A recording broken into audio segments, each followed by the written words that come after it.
Merhabalar, ben Damla Akduman. Gorgeous Örgü kanalıma hoş geldiniz. Bu videoda birlikte askılı bir file bluz örüyoruz.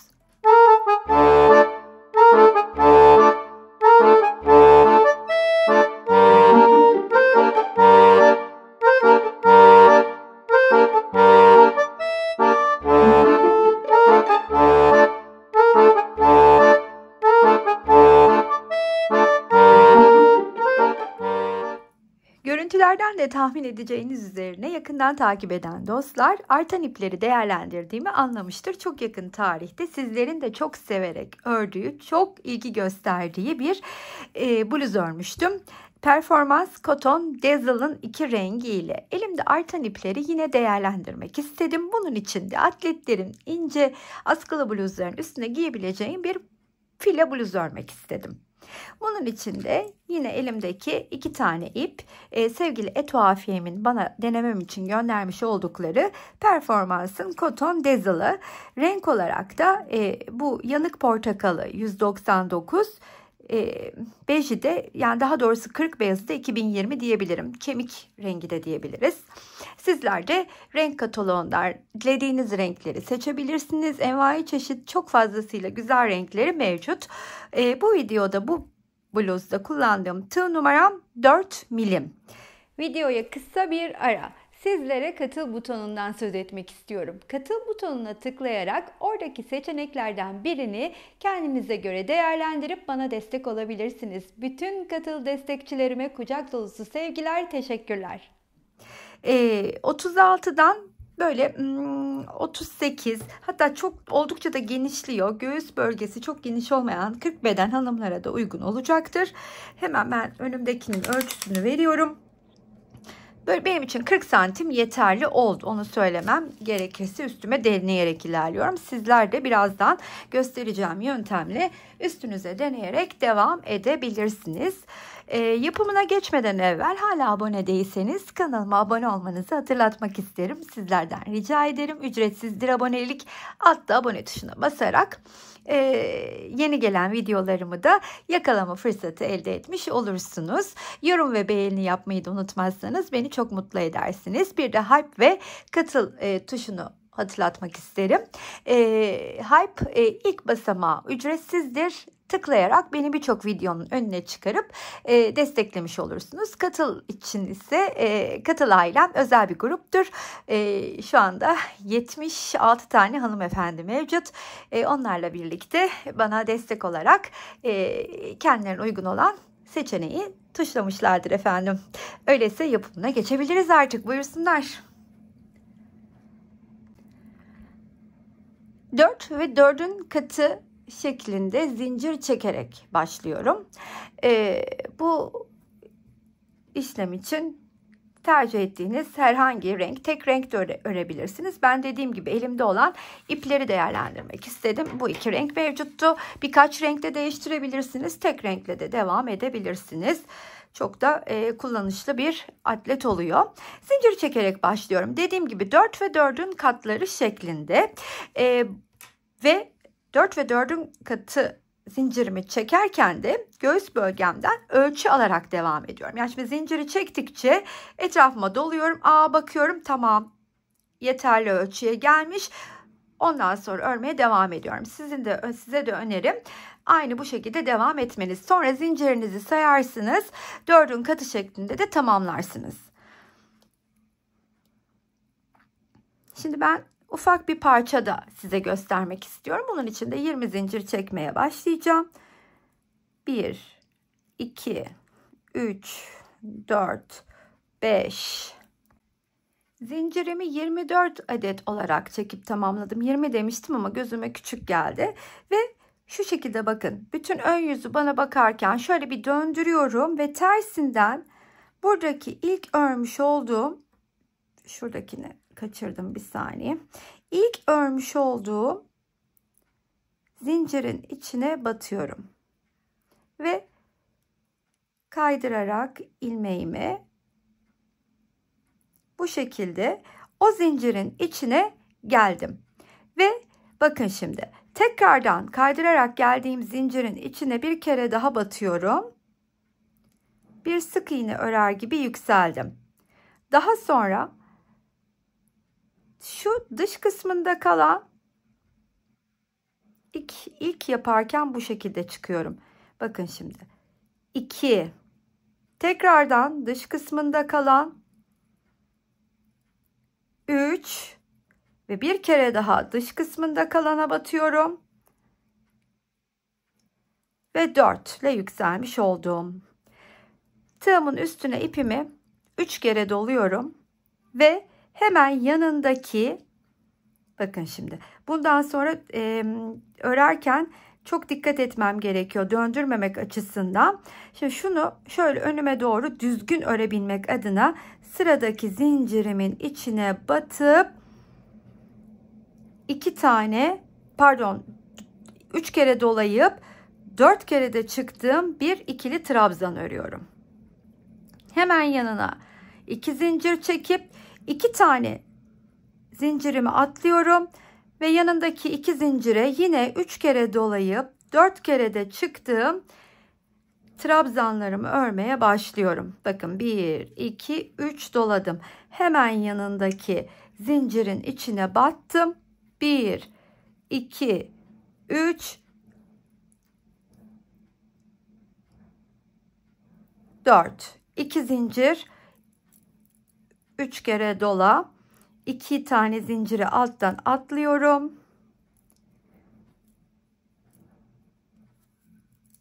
Bir kere yükseldim. Birinciyi yani yükseldim. Hemen yanına bir tane daha yapıyorum. 4 kere de çıktım. 2 zincir. 3 kere doladım. 2 zincir atladım. 1. Yine 3 kere doladım. Hemen yanına bir tane daha ördüm. 2 zincir. 3 kere dola. 2 zinciri atla.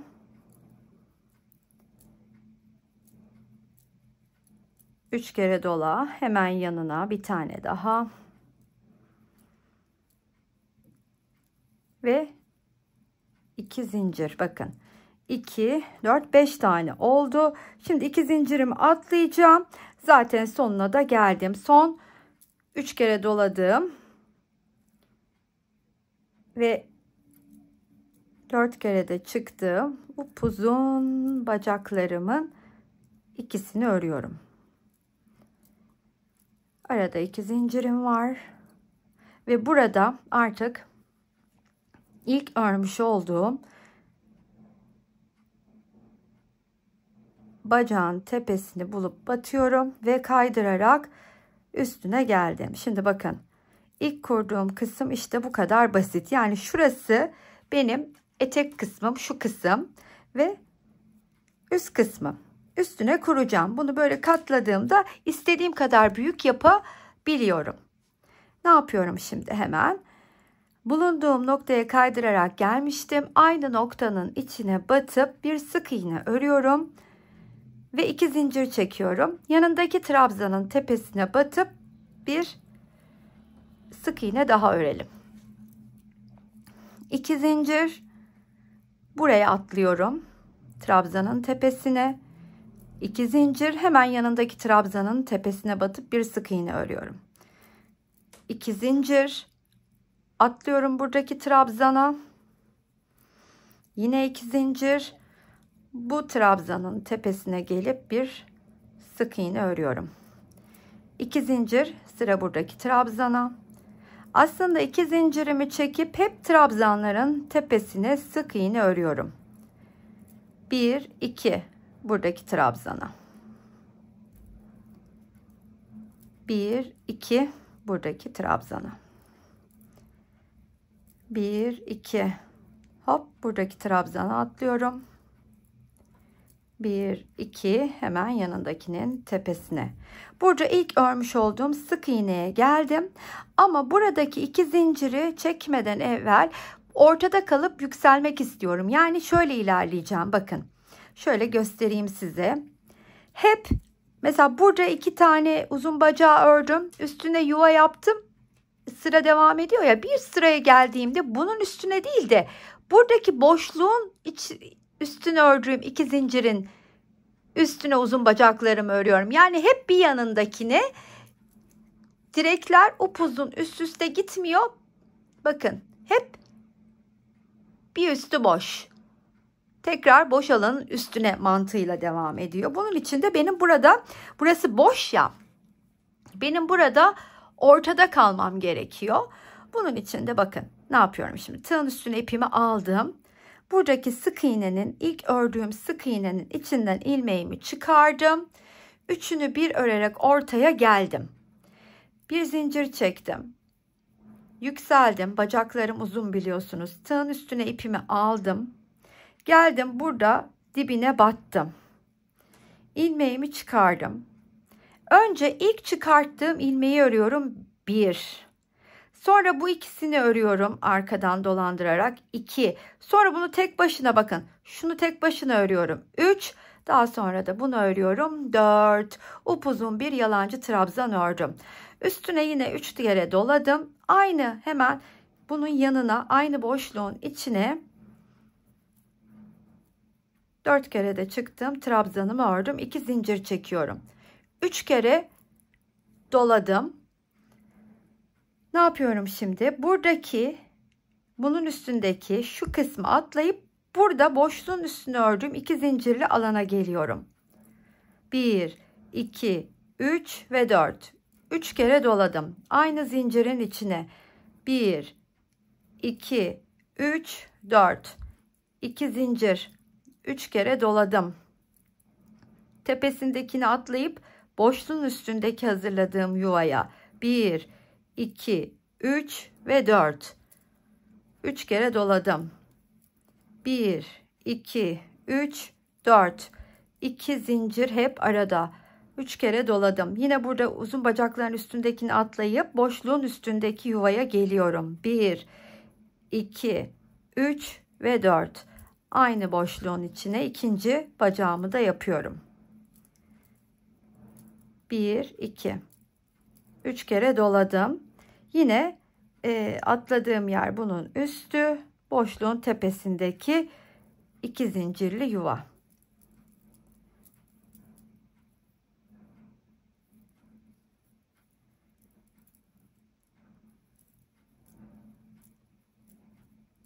İki zincir, 3 kere doladım, üstüne atladım, boşluğa geldim. 1, 2, 3, 4. 3 kere doladım. 2, 3 ve 4. Ve sonuna geldim. Bakın şimdi. Hemen buraya sonuna geldiğimde bakıyorum, bacak sayım normal. 6 tane grubum var. 2 zinciri çektim. Ve buradaki trabzanın tepesine geliyorum. İlk ördüğüm, kaydırarak üstüne geldim. Şimdi bakın, görüyor muyuz? Görüyor musunuz? Aynı mantıkla zincirimin üstüne kurmaya başladım. Ama ne yaptık? Bakın burada. Şöyle göstereyim. İkili gruplarım buradaki alttaki boşluğa denk gelenin üstünde. Yani bunun üstüne de bu sefer boşluk geldi. Şimdi sıra benim yine yuvaları oluşturmamda. Ne yapıyordum? Şimdi bulunduğum yerden bir kere daha batayım. Bir sık iğnemi öreyim. 2 zincirimi çekip yanındaki trabzanın tepesine bir sık iğne. 2 zincir, trabzanın tepesine her bir trabzanın tepesine sık iğne örüyorum. 2 zincir çekiyorum. Sık iğne. 2 zincir çekiyorum. Sıradaki trabzanın tepesine sık iğne. 2 zincir çekiyorum. Trabzanın tepesine sık iğne. 2 zincir çekiyorum. Yine trabzanımın tepesine.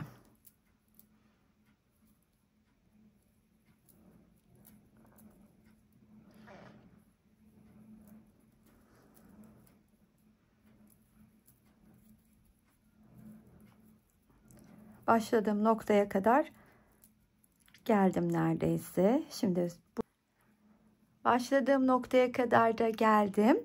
Şimdi buradakini ördükten sonra bunun tepesindekini de öreyim Ve bu defa artık bakın sıra nerede? Bu ikili grup boşluk. Şimdi bunun üstüne benim ikili grubumu örmem gerekiyor. Buradaki geçişlerde ne yapıyorum?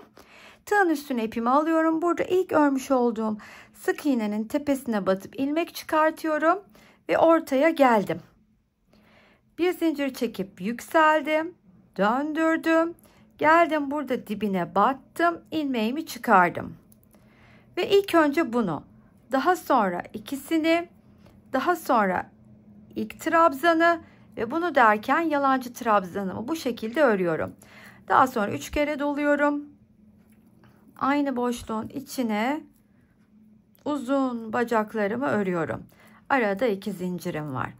Şimdi ne yapıyorum? Bakın bunun üstündekini atlıyorum. Boşluğun üstündeki yuvaya. Çünkü ne yapıyorduk? Hep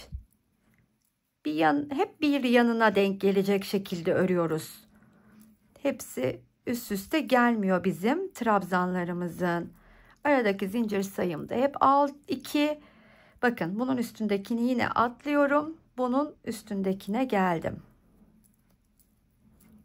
İşte bütün bluzdaki mantığım bu.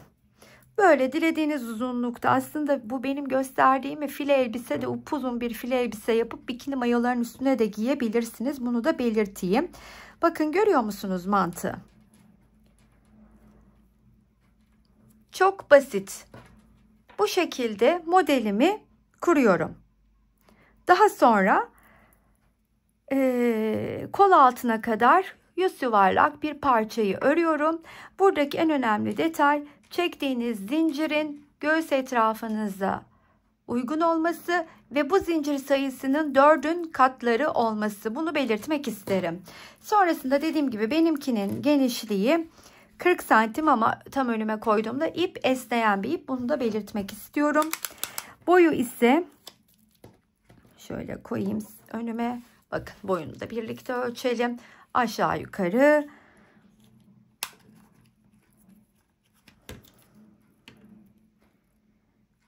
kol altına kadar 25 santim. Bir herhalde ne kadar da şöyle tahminim aşağı yukarı bir 16 santim falan da sanki askı kısmına geçerim. Şimdi ben bir tarafın askı kısmını yapayım. Siz gösterdiğim şekilde alt bedeni oluşturun. Kol altına kadar dümdüz gelin. Daha sonra nasıl bu ayrımları yaptığımızı da size söyleyeceğim. Ve daha sonra da işte birlikte askılarını örelim. Ben bir tarafı öreyim. Diğer taraf zaten bir tarafın birebir aynısı olacak. Kol altına kadar ördükten sonra belli kısımlarda ayrım yaptım. Bu ayrımı nasıl yaptım? Şimdi aynı iple örmüyor olabiliriz. Farklı iple örüyor olabiliriz. Bedenleri ayrı olabilir. Burada verdiğim sayının hiçbir önemi yok. Kol altı kısmına bakın. Bir taraftan 5 santim, yani toplamda 10 santim bir ara açıklık bıraktım. Her iki taraftan da 5 buradan 5 buradan, toplam 10 santim. Sonrasında ise şu kol altı kısmından ayırdığım kısmın uzunluğunu ise 29 santim olarak tuttum. 29 santimden itibaren askı ve şu ön kısmı çalışmaya başladım. Daha sonra ise askıların uzunluğunu şu kısımdan, kol altı kısmından, bakın şöyle düşünün, şu kısımdan itibaren ördüğüm uzunluk benim 20 santim. Bu böyle salaş, bol, döküm döküm duracak bir bluz olduğu için şu kol altındaki açıklık, yakadaki oyukluk hiçbir önemi yok. Çünkü atlet üzerine giyeceğim zaten. Daha sonra da siz bunun üzerine bakarak isterseniz tabii ki daha kapalı, şurasını daha açmadan daha kapalı da çalışabilirsiniz. Ama bu atlet üzerine giyilebilecek file bir bluz, yazlık bir bluz, onu da belirtmek isterim. Şimdi şu kısmı, askı kısmını arka tarafa da birlikte çalışalım. Bunun için ne yapıyorum? İlk olarak arkada da ayırdığım kısım var. Bu ayırdığım şu orta kısımdaki ikili gruplarımın sayısıyla burada ayırdığım ikili gruplarımın sayısı aynı. Ben bunu aslında 160 zincir üzerine kurdum. 160 üzerine kurduğumda da toplam şu ikili gruplarım benim 40 tane oldu. O 40'ın da 5 artı 5 10 tanesini kol altına ayırdım. Pardon, 6 artı 6 12 tanesini kol altına ayırdım. Geriye 28 tane ikili grup kaldı. O ikili gruplarında 14'ünü öne, bakın şimdi. 2, 4, 6, 8, 10, 12, 14. 14'ünü arkaya ayırdım. Bir üste çıktığımda ise sayım, tabii bir dolu bir boş gittiğim için burada 14 olan burada tek sayıya 15'e döndü. Şimdi örerken bunu çok daha iyi anlayacaksınız. Başladığınızda çok kolay ilerliyor zaten. Şimdi ilk olarak neyi başlıyorum? Şu kısmı örmem gerekiyor. Yani burayı döndürüyorum. Ne yapıyorum? Şuradan yuvalarım da hazırdı benim. Şu ayırdığım kısımdan değil, şuradan itibaren başlıyorum. Şu bakın. Şuradan itibaren başlayacağım. Ve burada bitireceğim ikili gruplarımı bir kere dümdüz örmeye. Onu bir kere dümdüz ördükten sonra arka taraftan 2 zincirli yuvayı örüp ipimi kesip artık askı kısmına geçeceğiz. Başlarken hemen ilmeğimi çıkartıyorum ve tığın üstüne 1, 2, 3 kere ipimi doluyorum. Buradaki ayırdığım şu kısımdaki ilk boşluğun içine batıp 1, 2, 3 ve 4 kere de çıktım. Uzun bacağımı ördüm. Hemen yanına ikinciyi örüyorum. Aslında size göstermiş olduğum tekniği uygulamaya başladım. Arada 2 zincir, 3 kere doladım. Bu grubun üstündekini atlayıp boşluğun üstüne denk gelen yere örüyorum.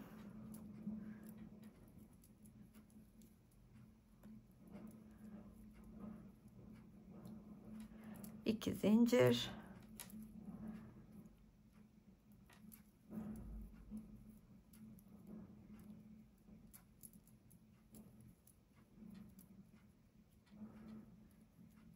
Bakınız, işte bu şekilde sonuna kadar, burada ayırdığım yere kadar öreyim. Son ikili zincirin içine de ördüm grubumu ve bu 15 tanenin 2, 4, 6 tanesini bir tarafa ayırdım. 1, 2, 3 tane grubu ortaya bıraktım. 2, 4, 6'yı da bir tarafa ayırdım. Şimdi buraya askılarımı çalışmaya başlayacağım. Yani burada işim bitecek buraya geldiğimde. Şu arkadaki gibi göstereyim. Hemen nasıl başlıyorum? İlk olarak ikili, şimdi bir zincir çekip şöyle döndürüyorum ve yuvanın içine batıp bir sık iğne örüp 2 zincir çekiyorum. 1, 2. Bunu bir sonuna kadar bu da dahil olmak üzere, bakın burada da üstünden geçtim. Üstünden geçeceğim sonuna kadar ikili zincirleri, ondan sonra da ayrı ayrı öreceğiz. 1, 2, her bir trabzanın üstüne. Bütün olarak sonuna kadar, yani tekrar söyleyeyim, şuraya kadar ilerliyorum.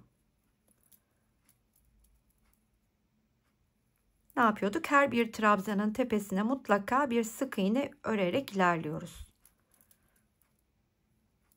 Burada sonuna kadar ördüm. Şimdi burada bir zincir çekip dönüyorum. İpi koparmadan bu tarafın askısını şu kısma çalışmaya, şu kadarcık alana çalışmaya başlayacağım. Bunun için de hemen döndürdüm. Bakın benim başlarken ilk burada boşluğum, biliyorsunuz bu ikili grubun üstüne denk geliyor. Onun içine, şuradaki zincirin içine batıp şu şekilde bir tane çalışma yapıyorum. Şimdi bakın, 1, bu en soldakine batıyorum. 2, bir kere daha batıyorum. 3, bir kere daha batıyorum. 4 ve 3 kere dolayıp hemen bu boşluğun üstünde denk gelen kısma ikili gruplarımı örmem gerekiyor. 2 tane kaçırdım. Bir daha dolayayım 3 kere. Aynı boşluğun içine battım. 1, 2, 3 ve 4. Arada 2 zincir. Tekrar 3 kere doluyorum. Bu defa buradaki boşluğun içine.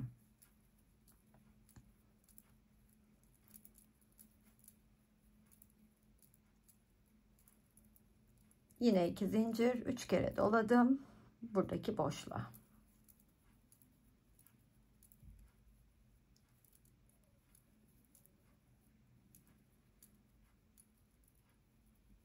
İki zincir, şu kısımdayım tam olarak. Bakın şu kesme ile birlikte başta 3 tane oluyor. 1, 2, 3, 4, 5 tane olacak. Yani 1, 2, 3, dördüncüyü örüyoruz. Şu anda gruplardan bahsediyorum.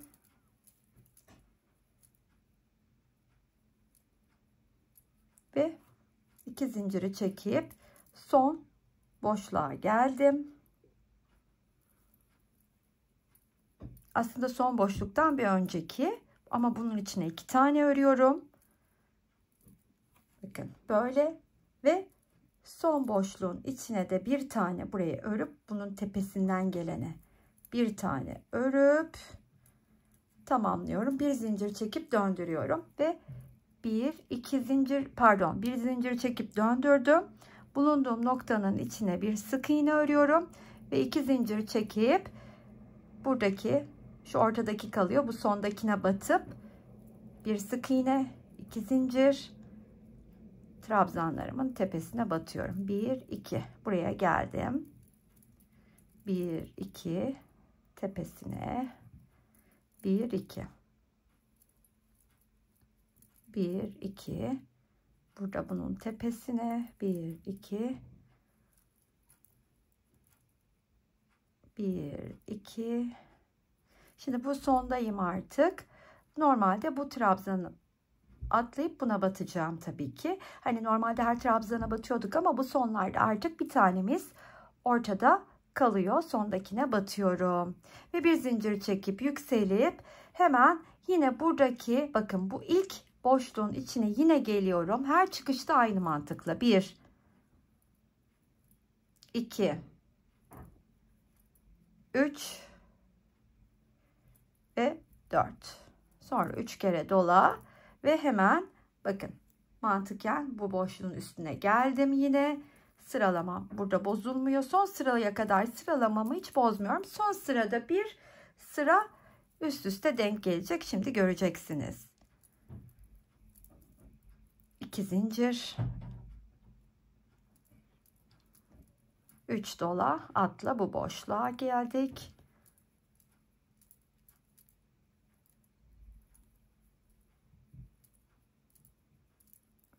2 zincir, yine 3 kere doladım. Bakın bu boşluktayım.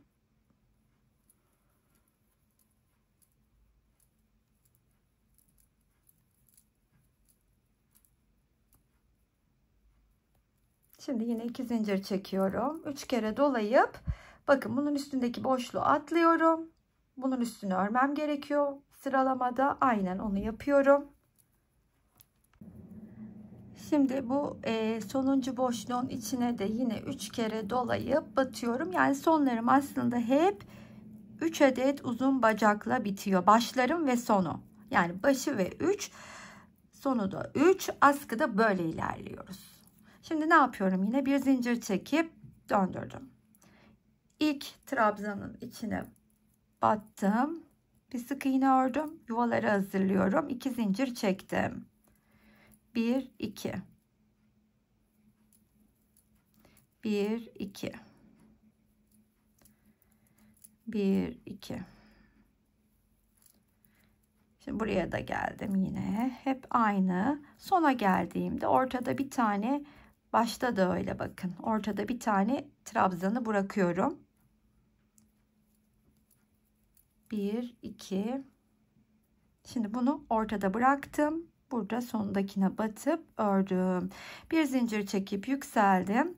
Şimdi döndürdüm ve burada ilk trabzanın içine hep aynı işlem. 1 2 3 ve 4. 3 kere doladım hemen. Bakın 3 kere doladım. Şimdi bu boşluğun üstüne denk gelenin içine de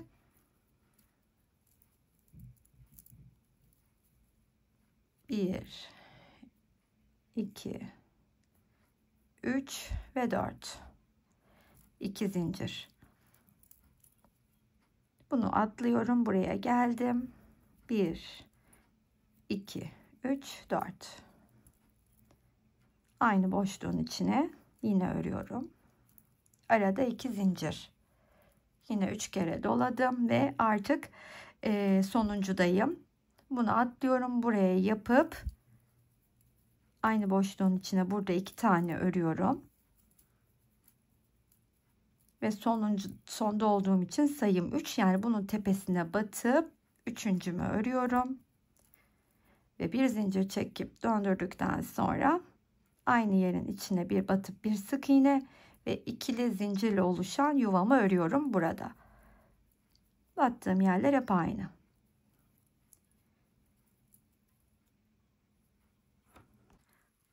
Bu yuvayı da yapıp hani döndürdükten sonra şöyle bir zincirle dönelim. Aynı boşluğun içine batıp hemen şöyle başlardaki çalıştığım, şimdi şöyle göstereyim, buraya geldim. Başta nasıl çalışıyorduk? Normalde hep 3 ile ilerliyorduk ama şimdi buradan itibaren, yani askımın 4. sırasında, bakın şimdi askımın, şunu saymıyorum, askıya geçtiğim kısım 1 2 3, 4. sıradayım. 4. sıraya geldiğimde başlangıcımı yine aynı mantıkla yapıyorum. 3 ve 4. 3 kere dolayıp aynı boşluğun içine 4 kere de çıktım. Trabzanımı örüp 2 zincirimi çekeceğim. 2 kere dolayacağım ve artık şimdi buraya geldiğimde bunu atlıyorum ve bunun tepesine 2 tane, 3 kere de dolayıp 4 kere de çıktım. Trabzanımı örüyorum. Bunun tepesine denk geliyor, bakın. Bu 4. sırada, yani sondan bir önceki sıramda böyle yapıyorum. 2 doladım ve buraya geldim. Şimdi buradaki boşluğun içine de 2 tane yapıp bitireceğim. Bu sırada öyle yapıyorum. Şimdi bir üst sıraya da geçtiğimizde ise onu da göstereyim. O aynı zamanda benim son sıram da olmuş oluyor. Göstereceğim. Önce bir yuvamızı 2 zincirle hazırlayalım. Üstlerine. Bakın böyle. 4. sıram bu şekilde tamamladım. Bir zincir çektim, döndüm, içine batıp sık iğnemi ördüm. 2 zincir çektim, trabzanın tepesine battım, yuvamı hazırlıyorum. 1 2 1 2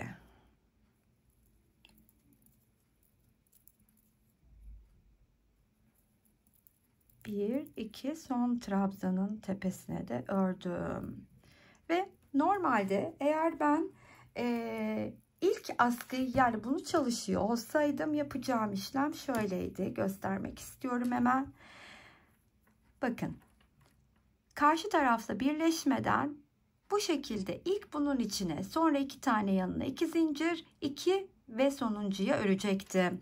Yani burada göstermem gerekirse hemen bir zincir çekip dönüyorum.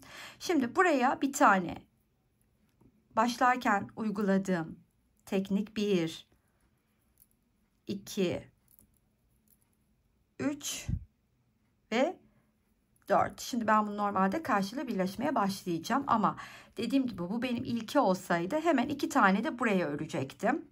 2 zincir çekip bunu atlayıp 2 tane buraya, bir de buraya örüp bitirecektim. Burada olduğu gibi. Şimdi ne yapıyorum? Tığdan çıktım. Bunun hemen karşısındakini buluyorum. O da burada, bakın bu. Onun karşısı. Onun tepesine batıyorum. Ve bu ilmeği içinden çıkartacağım. Tığın üstüne ipimi 3 kere doladım. Buradaki boşluğun içine geliyorum. 1 2 3 4, tığdan çıktım. Burada karşısındaki ikinciyi buldum. Onun da içinden çıkarttım. 3 kere doladım ve bu boşluğun içine de diğer uzun bacağı ördüm. Tığdan çıktım. Üçüncü ve sonuncusunu bu tarafta buldum. Şimdi buraya geldim. Sırada ne vardı? Normalde 1 2 zincir çektim.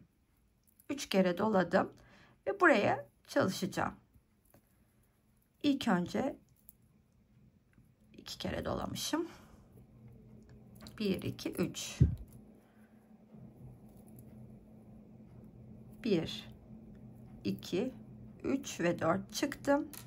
Hemen ilk trabzanımın tepesine batıp içinden çıkarttım.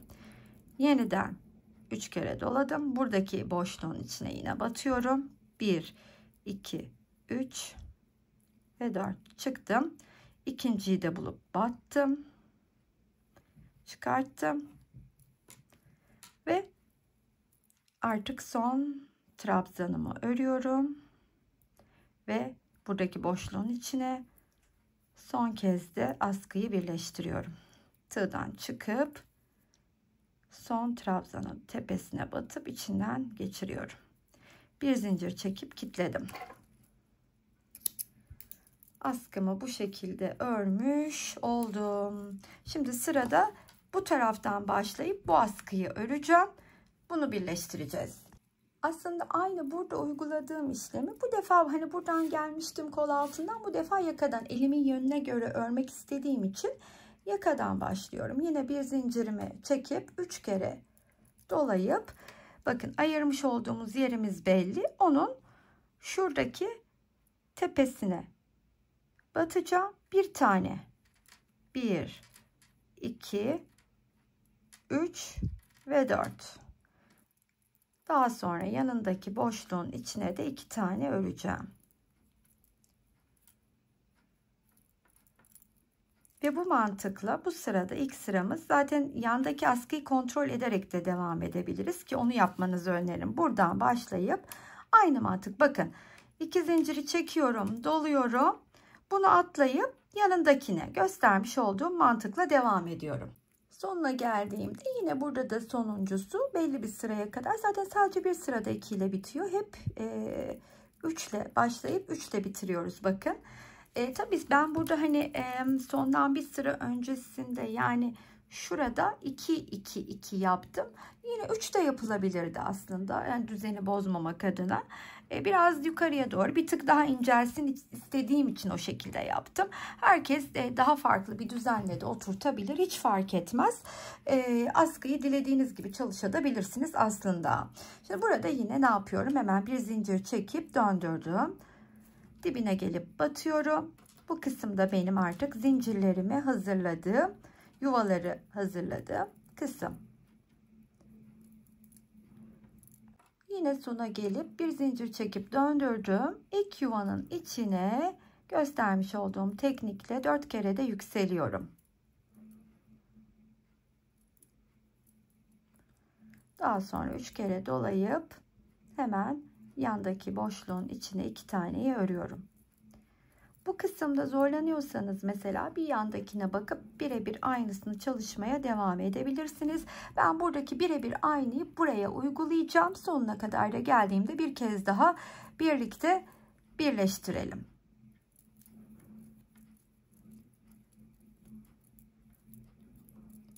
Sonuncu kısımdayım, burada da birlikte yine birleştirelim istedim. Ne yapıyorduk? Buradaki, orada ilk trabzanı ördükten sonra buradaki ilk trabzanın arkadan şöyle içine batıyorum ve buradaki ilmeğimi içinden çıkartarak birleşmeye başlıyorum. Bir, bu 3 kere doluyorum. Yine burada bu boşluğun içine batıyorum. Bunu atlayıp bu yandakine, bu ilkine değil de ikincisine batıyorum. Çıktım. Hemen ikinciye birleşiyorum. Tekrar 3 kere doluyorum. Buradaki boşluğun içine bir kere daha batıyorum. Çıktım. Üçüncüyü de birleştirdikten sonra 1-2 zincirimi çekiyorum.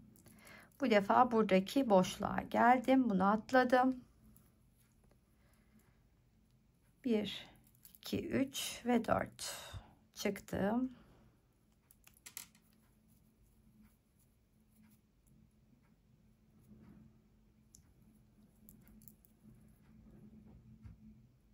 Buradaki boşluğun içine, ilkini ördüğümün içine bir kere daha batıyorum. Ve Ve sıra artık sonuncuya geliyor. Bunu batırdıktan sonra içinden çıkartıp o da bu son ikili zincirin içine örüyorum.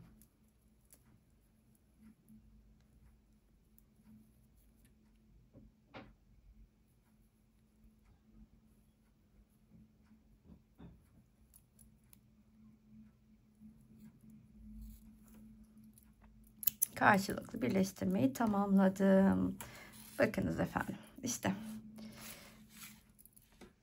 bluzum, askılı bluzum tam da istediğim gibi içime sinen bir şekilde tamamlandı. Şöyle hemen bir size gramajını da göstereyim. Oldukça da hafif şöyle sıfırlayalım. Sıfırladıktan sonra da koyuyorum. Toplam 110 gram geldi bluzum. 110 gram.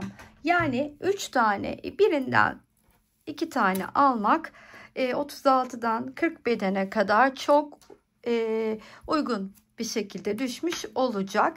Büyütmek için dediğim gibi benim burada atıyorum 160 çektiğim zinciri 164, 168, 172 dördün katları şeklinde arttırabilirsiniz. Daha küçük bir çocuk için örecekseniz de yine dördün katları şeklinde azaltabilirsiniz. İpiniz çok daha ince ise çok daha fazla zincir çekmeniz gerekecek. Buradaki önemli olan detay 4 ve 4'ün katları şeklinde hazırlamanız. Umarım anlaşılır bir video olmuştur. Çok hafif tril tril file bir bluz sahibi olduk. Sevdiğinizde her zaman olduğu gibi sizlerden kalbinizi rica ediyorum. Buraya kadar izleyen herkese çok teşekkür ediyorum. Sıradaki videolarda görüşmek üzere. Hoşça kalın arkadaşlar.